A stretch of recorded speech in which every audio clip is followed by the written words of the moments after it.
Vous êtes sur Algorithme Green TV et nous avons le plaisir de recevoir Sandrine Ricard. Bonjour Sandrine. Bonjour.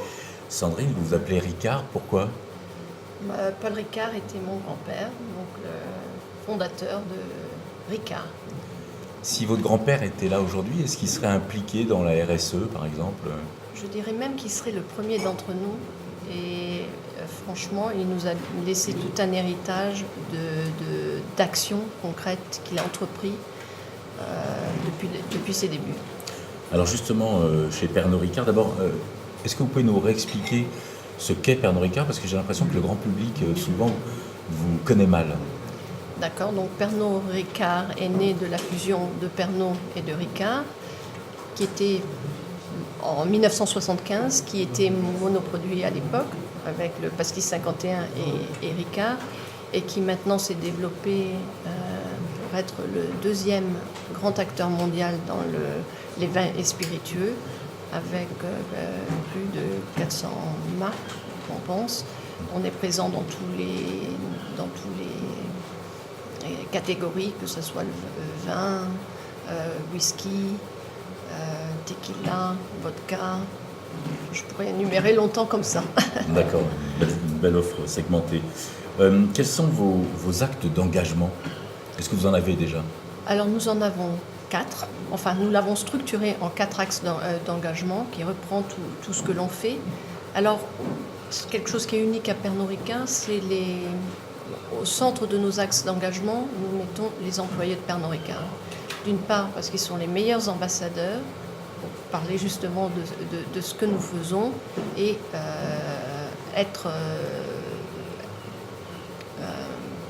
et proposer des actions. Et par ailleurs, Pernod Ricard souhaite faire attention à leur well-being, quelque chose qui est très d'actualité en ce moment. Absolument. Donc, premier acte d'engagement, donc, vos employés sont des ambassadeurs de la marque. Donc, de la marque et de la consommation responsable. C'est important de le dire.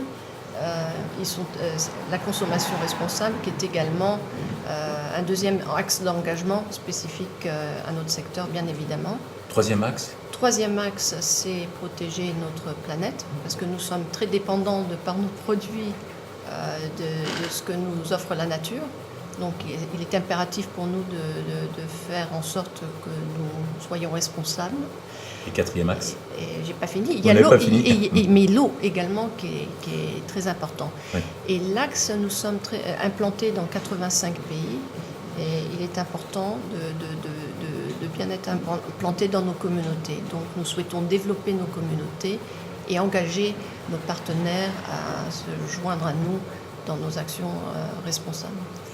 Vous avez vécu plusieurs années à New York et votre titre c'est Corporate Social Responsibility Deputy Director. Ce titre-là, il existe depuis quand chez Pernod Ricard? Alors il vient de changer parce que maintenant c'est Sustainability and Responsibility.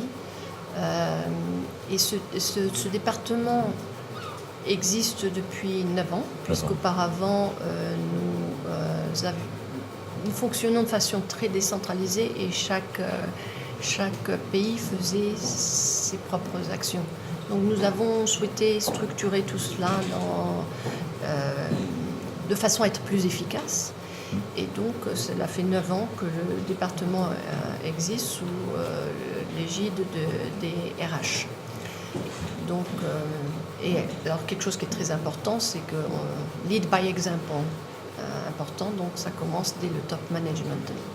Alors, je crois que vous avez pas mal de best practices en cours, et je crois même que ça remonte il y a pas mal d'années, parce que je ne sais plus, je crois que il y a 50 ans déjà, vous aviez un musée océanographique, c'est ça ou comment Un musée, pas seulement. Non, c'est un institut océanographique, Paul Ricard, qui... dans le sud, c'est ça? Dans le sud, sur l'île des Ambiers, pour être exact. Donc dans la mer Méditerranée, donc, pour qui les océans et l'eau est très important. Et voyez comme on était précurseurs, là les Nations Unies viennent de terminer sur Save Our Oceans, parce que c'est vraiment l'essence de notre planète. C'est votre première année sur les Deauville Green Awards? Non, c'est la deuxième année à laquelle... non, c'est la deuxième année. Et pourquoi est-ce que vous êtes présent sur les Deauville Green Awards? nous sommes présents d'une part parce qu'il est intéressant de voir ce qui se fait ailleurs. Donc je viens de voir des projections de films et j'en apprends toujours plus. Donc, et c'est l'occasion de rencontrer des personnes qui sont également intéressées par le sujet. Et puis enfin de montrer aussi ce que l'on fait. Comment vous aviez entendu parler des Deauville Green Awards? C'est la première année où vous êtes venu, c'est par quel truchement? Je pense parce qu'on est intéressé par tout ce qui est RSE et donc en faisant des recherches, nous avons trouvé et nous nous sommes dit que c'est peut-être intéressant d'y participer. Vous présentez un film cette année encore, je crois. Oui, nous présentons Shivas, The Venture, qui est sur l'entrepreneuriat social, donc comment aider des personnes qui montent des startups pour aider justement à Let's Live Together Better, pour améliorer le monde d'aujourd'hui et de demain. Si vous vous projetez vers le futur, Sandrine, ce serait quoi le projet, si on se retrouve l'année prochaine, ou dans 2 ans, dans 3 ans, votre projet? Non, il n'y en a pas qu'un, il y a tellement d'actions à faire, donc en faire toujours plus.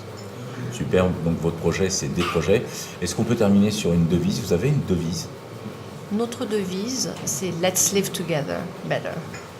Elle est en anglais, oui, mais oui, parce que nous sommes un groupe international implanté dans plus de 85 pays.